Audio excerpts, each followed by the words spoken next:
Well, what a brilliant game of championship hurling that we have just witnessed. An absolute spectacle between both Clare and Cork. A fantastic game, a brilliant game, a game that very much had us on the edge of our seat from start to finish. And I mean that's why we love the Munster Senior Hurling Championship. That is why it is, in my opinion, probably the best competition we have in the GAA at the minute. And what a performance from both sides. Like Clare in particular were absolutely brilliant. Cork to rally back from 9 points down in the second half when they look down and out. You know, both sides can leave the field, can leave Ennis with their heads held high because like both sides were very, very good and both sides gave so much in the game. And it was harsh to see a team lose the game. I actually felt in more ways than one that a draw would have been the fair result. But again, Clare just have something about them this year. They have that edge. They have that sort of will to find their way through games. And again, this was the case.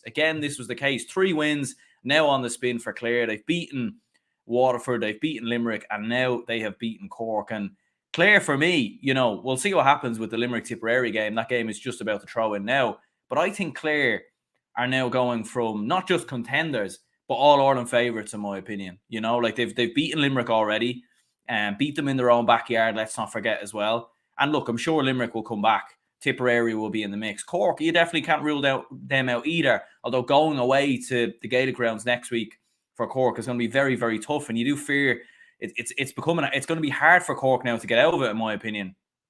But a fantastic performance once again from Clare. And even when the going got tough towards the end of the game, Patrick Horgan gets that goal to level the match going into the final 5 minutes. You're thinking Cork could have it here. And Cork are always such a dangerous team when they're chasing a lead. It's a strange one.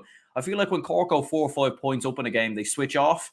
And we've seen it even in the first half. They go 3-4 points up. They switch off completely and Clare come back into it. But then when Clare go, 7, 8, 9 points up, Cork suddenly start playing again and they switch on. And it must be very frustrating at times being a Cork supporter because they have so many great players, so many great hurlers, and they're more than capable. Like, they only lost this game by a point, drew with Tipperary. Like, it could have been Cork playing in that Munster final.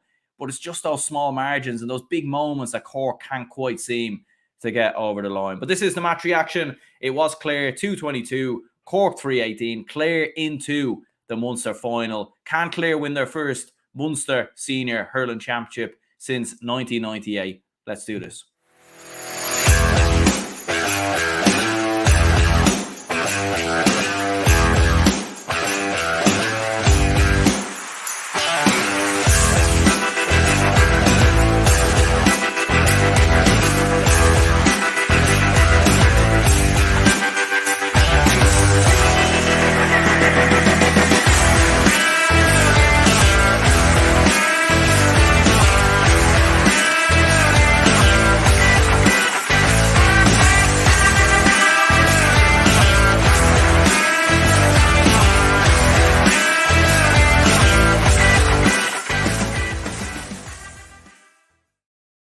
Welcome back to GAA Fan TV. As I was saying in the intro there, this is the instant match reaction. Clare 222, Cork 318. Clare booked themselves into the Munster final. They've completed all their games now in the round robin series and they've won 3, lost 1. 6 points is enough for Clare to progress into the Munster final. And obviously Limerick and Tipperary just about thrown in now, so it'll be interesting to see. If Tipperary win, that's not Limerick gone, but it's very much them dead and buried in some ways in terms of they won't be in a Munster final. And it would be Tipperary, I think, who would basically be guaranteed to play in a Munster final if they do go and beat Limerick. But in terms of this game, look, it was a slow enough start from Clare coming out the blocks. They were definitely slow to begin with. I felt like Cork were winning the early 50-50 battles. I think Patrick Horgan was doing excellent up against Rory Hayes. Obviously Patrick Horgan sets up Conor Cahalan for that goal. Not long after he had a goal disallowed himself, Patrick Horgan.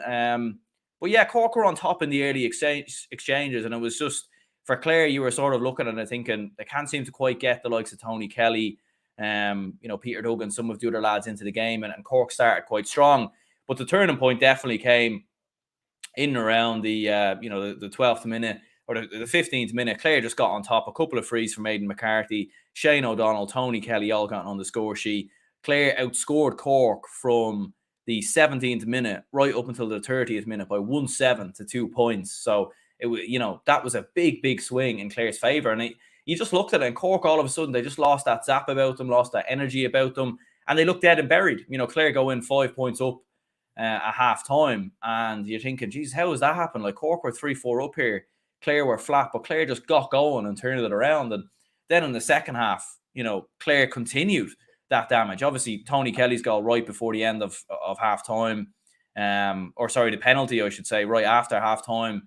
You just looked at it and thought that it's going to be too much for Cork here. With Clare playing in Ennis, the majority of the fans obviously behind them as well, it's going to be very, very hard for Cork to stem this flow. But you have to give credit to Cork, like much like they did against Tipperary, where they battled back to get a draw, and much like they did against Limerick in the league. Like Cork, I remember when they played Kilkenny in that All-Ireland semi-final a couple of years ago as well, and there was times they looked down and out in that match, and they managed to battle back and go on to win it. You look at Cork at times, like when they're behind and when they're 7-8 points down, they seem to turn it on and they seem to find the way. Declan Dalton obviously gets a goal after Patrick Horgan's penalty was saved by Eibhear Quilligan.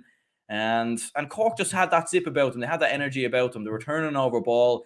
They were getting more work in around midfield. Brian Roach, Dara Fitzgibbon, both having fantastic games. Shane Kingston came off the bench, got a point, but thought made a big impact in the match as well.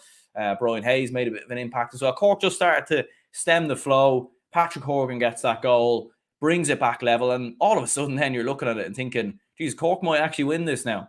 They might actually win it, but fair play to Clare and fair play to Dermot Ryan. I mean, that point right at the end of the game, I mean, that was out of this world. I mean, to score that in that moment. And it was one of them where if it goes wide, it's, you're giving the ball back to Cork, and Cork might go down the other end and possibly win the game. But in fairness, he had the bottle to take it on, and he put it over the bar, and it was a brilliant finish indeed from a Clare perspective. And, as I was saying in the preview show during the week, I think Tony Kelly, scoring-wise, in terms of big moments, has actually been relatively quiet so far in this year's championship. But that could only stem to be a positive for Clare, in my opinion, because at some point he's going to get going and he's going to click into gear. And when you have Aidan McCarthy, still doing what he was doing, scoring 4 points, Ryan Taylor getting on the score sheet, Shane O'Donnell contributing, it wasn't so much of a need for Tony Kelly to turn up. But today he did 2 goals and 4 points. The first goal, a bit of a scrappy goal, but he was in the right place at the right time to sort of hook the ball in the back of the net. Obviously puts away the penalty as well. And it was huge from Clare from that moment on. And you have to say, like, Clare, like, when you look at their talent, their team from 1 to 15, they're more than capable of winning this All-Ireland, in my opinion. The goalkeeping issue is a little bit questionable. Obviously, they've rotated their goalkeeper at times. Is Eibhear Quilligan of the standard as the likes of Nicky Quaid? Probably not. But at the same time, you look at their attack, and Mark Rogers, Peter Duggan, Tony Kelly, Aidan McCarthy, they've like Shane O'Donnell. They've so many top class hurlers in this side, and on their day, their attack is very, very hard to handle, especially when they're all at it. You're looking at Dermot Ryan, obviously playing at wing back, 4 points today, outstanding. David McInerney as well, John Conlon, very good, as we've seen before. The defense can be got at, but at the same time, they're outscoring teams at the minute. It's a bit chaotic and frantic and exciting watching Clare at the best of times, because they're conceding a lot, but they're scoring a lot. And I think they have a serious chance at winning the All-Ireland this year. Really, really do. I think they're, possibly with a performance and a result like that, they go from not just being contenders, but possibly favourites. I think, beating one of the top contenders in Croke Park in an All-Ireland semi-final and possibly winning silverware in a Munster final is possibly the next thing that Clare have left to achieve, in my opinion. But there we go. Very, very great game, and it was absolutely excellent for both sides. Clare should have won by more today. Yeah, they were definitely there for the taking, Cork, in that second half. You felt like it was looking like Clare would probably go 10, 15 points up. But fair play to Cork. Like, they've done very well to get back into it. Cork had their customary long bad spell in the first half between the 16th minute to half time. They got 2 points. Yeah, like as I was saying there, and Clare hit 1-7 in that time period. And that's the that's the worry for Cork. Like I haven't been impressed with Cork a lot of the time this year. I don't know what it is about them. When they're at it, they're very, very good. But there's no consistency in a lot of their performances. Like, they have dry patches. They'll come in now of games. They'll be 6-7 points down and battle back. They'll go 6-7 points up and then throw the lead away. You just don't know what you're going to get with Cork at the best of times. And I think the performance today was very sort of equivalent of that, where they started the game very strong. They were 1-4 to 4 points up. Clare then, completely took the game over. They drag it back to level it, but then still lose it. So like, and it was very similar against Tipperary as well. So I think for Cork, that is the worry. And yeah, going away to the Gaelic grounds, I mean, it's going to be very tough for Cork, because Limerick will have something to play for regardless of, regardless of if they lose today against Tipperary. Like, Limerick will still have something to play for there, even if they win. And it'll be such a tough game for Cork. I just don't see them doing it, in my opinion. But yeah, they have great players. I think Pat Ryan, I think the problem he probably has is similar to that of Kieran Kingston, where he can't quite find his best starting 15. Like, Shane Kingston's coming in now. Declan Dalton's in the side now. There's a couple of injuries. You see Jack O'Connor in the side, then he's not in the team. Like, there's a lot of rotation and changes. Like, what position do you play Patrick Horgan? How do you get the best out of him? It's a tough one for Cork because they have a lot of options. And I think for Pat Ryan, it is his first season, and it's going to take time for him to really sort of find a way to get the best out of this Cork team. But look, at the same time, they played, huge contenders in Clare, as I said, possibly now All-Ireland favourites, in my opinion. They only got beat by a point. They played a very good Tipperary side and battled back to a draw. So, like, they're not a million miles away, Cork. They're not a million miles away. We could have been talking about Cork having 3 wins on the board, 6 points, 3 from 3.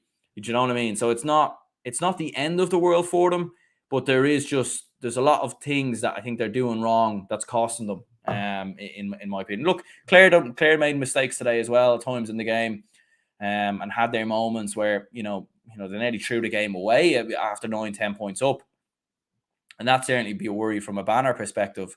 But in the end, they got the win. And I think at this stage of the championship season, it's results that matter. And Clare just finding a way to edge out these close games, whereas Cork they just can't quite seem to get over the line, which I think is a bit of a blow, in my opinion. But big result for Clare. Man of the match for me was Tony Kelly, 2-4, outstanding. I've seen Jeremy Ryan won it on RTE, and fair enough, you can't disagree with that. It was a very, very good performance from him, in fairness. Aidan McCarthy was very good at times in the first half, I felt, as was David McInerney. But yeah, great game, great hurling game, great spectacle. And obviously Tipperary and Limerick playing now, so we will do a reaction after that game as well. So make sure you tune in. So yeah, cracking game, brilliant stuff. And like, subscribe if you haven't already, and we will speak to you all soon.